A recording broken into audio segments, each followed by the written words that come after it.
এটা নিশ্চিতভাবেই এখন বলছি যে আমি নির্বাচন করব। কবে নাগাদ পদত্যাগ করব এটা আপনারা জানেন যে সরকারের উচ্চ পর্যায়ের সাথে সিদ্ধান্তের উপরে অনেক কিছু ডিপেন্ড করছে, আলোচনা করে সেই বিষয়ে দ্রুতই আপনাদেরকে জানাবো। যেহেতু ঢাকা থেকে নির্বাচন করব এটা মোটামুটি নিশ্চিত, সেই জায়গা থেকে নিজের ভোটটাও ঢাকায় নিয়ে আসা, কারণ ভোটটা যাতে অপচয় না হয়। আমি যদিও ভোটার হয়েছে আগে, কিন্তু কোনো নির্বাচনে ভোট দিতে পারি নাই।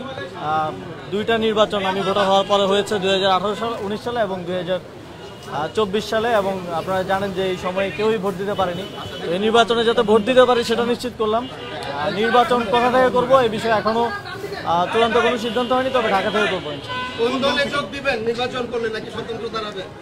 এখন পর্যন্ত পরিকল্পনা স্বতন্ত্র নির্বাচন করারই, তারপরে দেখা যাক।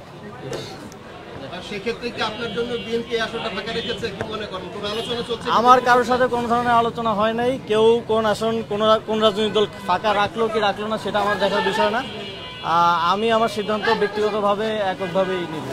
এই আসনটাই কেন তাহলে ঢাকা 10 আসন? গুঞ্জন ছিল ঢাকা 12, গুঞ্জন ছিল। আমার সরকার থেকে পদত্যাগ করার পর থাকার প্ল্যান আছে ধানমন্ডি এলাকায়। তো সেই জায়গা থেকে যেখানে থাকবো সেখানেই ভোটার হওয়া। আপনারা তো জানেন যে নির্বাচন করার জন্য আপনি কোথায় ভোটার হইলেন সেটা গুরুত্বপূর্ণ না, আপনি দেশের নাগরিক বা ভোটার হলেই যথেষ্ট। তো সেই জায়গা থেকে ঢাকায় ভোটার হওয়া, যাতে করে নির্বাচনের সময় আমার ভোটটা অপচয় না হয়। এটা নিশ্চিতভাবেই এখন বলছি যে আমি নির্বাচন করব।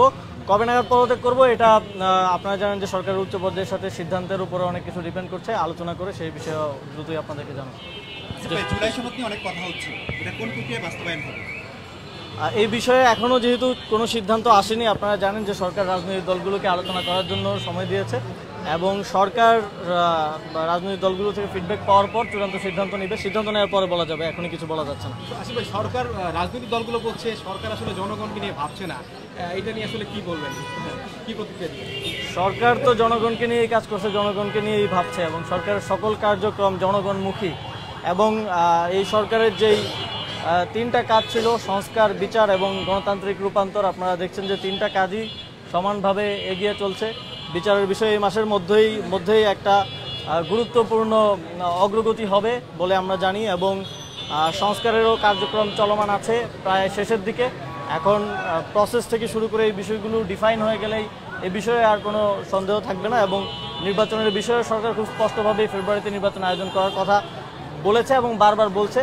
সুষ্ঠুভাবে নির্বাচন আয়োজনের জন্য সরকার সকল স্টেক হোল্ডারদেরকে প্রস্তুত করছে এবং সকলের সহযোগিতাও চাচ্ছে। তাহলে যে শব্দ আঙুল বাঁকা করে ঘি খেতে চায় তাদের উদ্দেশ্যে আপনাদের বার্তাটা কি? এখন আমি রাজনৈতিক বিষয়ে কোনো মন্তব্য করতে চাই না, যেহেতু সরকারের অংশ আছে, এই বিষয়ে পরে কথা বলবো।